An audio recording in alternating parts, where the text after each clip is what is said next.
Welcome back to our channel மாணவனாசிரியர். இந்த விட நம்ம என்ன பார்க்க போகிறோம்னு பார்த்தீங்கன்னா 10th standard first division test ஜனவரி 2024க்கான கவர்மெண்ட்டோட ஒரு அஃபிஷியல் ஒரிஜினல் கொஷின் பேப்பர் தான் பார்க்க போகிறோம்.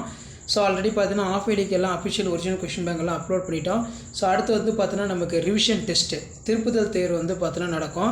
ஸோ ஆல்ரெடி பார்த்தீங்கன்னா நம்ம டைம் டேபிள் வந்து அப்லோட் பண்ணிட்டோம். ஸோ இதான் வந்து பார்த்தீங்கன்னா 10th standard Tamil first division test ஜனவரி 2024க்கான official original question paper. So கண்டிப்பாக இந்த கொஷின் பேப்பர் வந்து பார்த்தீங்கன்னா கவர்மெண்ட்டோட அஃபிஷியல் மாடல் இதில் இருக்கக்கூடிய கொஷினை நல்லா பார்த்துருப்போங்க. மொத்த மதிப்பெண் வந்து பார்த்தீங்கன்னா 100 மதிப்பெண். டைமிங் வந்து பார்த்தீங்கன்னா 3 hours. பேட்டர்ன் பொறுத்த வரைக்கும் பப்ளிக் பேட்டர்ன் தான். 15 1 மார்க் வந்து கேட்டிருக்காங்க. 1 மார்க் பொறுத்த வரைக்கும் புக் பேக் வந்து நல்லா பார்த்துக்கோங்க. ஸோ இதில் என்னென்ன வினாக்கள் வந்து பார்த்துட்டு கேட்டிருக்காங்கன்னு சொல்லி 1 by 1 வந்து பார்த்தீங்கன்னா பார்க்கலாம். ஸோ ஃபஸ்ட்டு வந்து பார்த்தீங்கன்னா 4 × 2 8 எவையேனும் 4 வினாக்களுக்கு மட்டும் சுருக்கமாக விடையளிக்க வினா எண் 21 கட்டாயமாக விடையளிக்கவும். பாரதியின் பன்முகங்கள் யாவை? விருந்தினரை மகிழ்வித்து கூறும் முகம்மன் சொற்களை எழுதுக. பூக்களை தொடுக்கும் போது இறுகி முடிச்சு போடுவதால் அது கேட்டிருக்காங்க. அதே மாதிரி கீழே வினை என்று முடியும் குரட்பாவை எழுதுக. அடுத்து தாவரங்களின் இளமை பெயர்களை எழுதுக. ஜெயகாந்தன் இயற்றிய குறும்பு புதினங்கள். அதுக்கு கீழே பகுபத உறுப்பிலக்கணம், புறத்திணைகள் எதிரெதிர் திணைகளை அட்டவணைப்படுத்துக. கலைச்சொல் தருக. நெக்ஸ்ட் பார்த்தீங்கன்னா அழைப்பு மணி ஒலித்தது, கயல்வெளி கதவை திறந்தால் தனி சொற்சொடரை கலவை சொற்சொடராக மாற்றுக. சிறுபொழுதுக்குரிய கூற்றுக்கள் எத்தனை, அவை யாவை? தமிழங்கனார் தமிழையும் கடலையும் இரட்டை மொழி பாங்கினை விளக்குக. மாளாத காதல் நோயானல் போல என்னும் தொடரில் உள்ள உவமை சுட்டும் செய்திகளை எழுதுக. அடுத்து பார்த்தோன்னா எவையெல்லாம் அறிவேன் என்று கருணையான் கூறுகிறார்.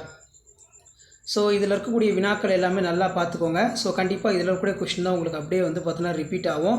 ஸோ வீடியோ இன்ஃபர்மேட்டிவாக இருந்தால் ஃப்ரெண்ட்ஸுக்கு ஷேர் பண்ணுங்கள். மறக்காத மாணவனாசிரியர் யூடியூப் சேனலை சப்ஸ்கிரைப் பண்ணுங்கள். ஸோ நெக்ஸ்ட்டு பார்த்தீங்கன்னா எவையும் 2 வினாக்களுக்கு மட்டும் சுருக்கமாக விடையளிக்கும் வினா எண் 34 கட்டாய வினா. சங்க இலக்கியங்கள் காட்டும் மரங்கள் இன்றைக்கு தேவை என்பதற்கு சில எடுத்துக்காட்டு தருக. சித்தாளின் மனச்சுமைகள் செங்கற்கள் அறியாது. இடஞ்சுட்டி பொருள் தருக. அடிப்பிரலாமல் எழுதுக கேட்டிருக்காங்க. இதில் பார்த்தீங்கன்னா தூசும் என தொடங்கும் சிலப்பதிகார பாடல், திருவிளையாடற் புராணம் பாடல் கேட்டிருக்காங்க. வேலோடு நின்றான் இடுகென்று போதும் கோலோடு நின்றான் இரவு. உங்களுடன் பயிலும் மாணவர்கள் ஒருவர் பள்ளி படிப்பை பாதியில் நிறுத்தி வேலைக்கு செல்ல விரும்புகிறார். அவரிடம் கற்பதன் இன்றியமையாதனை எவ்வகையில் எடுத்துரைப்பீர்கள்? ஸோ அதுக்கு கீழே வந்து பார்த்தீங்கன்னா நமக்கு டிரான்ஸ்லேஷன் வந்து பார்த்தீங்கன்னா கொடுத்துருக்காங்க. மாற்றுத்திறனாளி மாணவர்களுக்கான வினாக்களும் வந்து கொடுத்துருக்காங்க. அடுத்து பார்த்தீங்கன்னா சந்த கவிதையில் சிறக்கும் கம்பன் என்ற தலைப்பில் இலக்கிய உரை.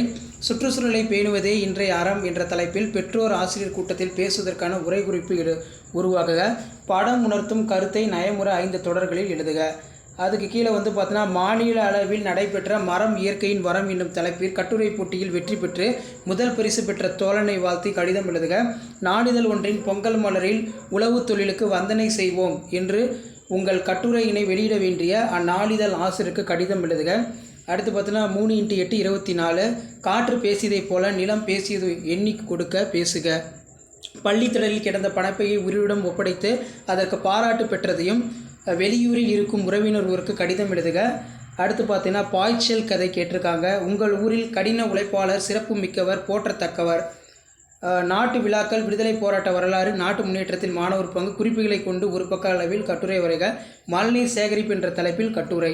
ஸோ இதான் வந்து பார்த்தீங்கன்னா 10th ஸ்டாண்டர்ட் ஃபஸ்ட் டிவிஷன் டெஸ்ட்டுக்கான கவர்மெண்ட்டோட official original question paper. Video கொடுத்த ஃப்ரெண்டுக்கு ஷேர் பண்ணுங்கள். மாணவனாசிரியர் யூடியூப் சேனல் சப்ஸ்கிரைப் பண்ணுங்கள். மறக்காத நம்ம வாட்ஸ்அப் சேனல் ஜாயின் பண்ணுங்கள். தேங்க்யூ.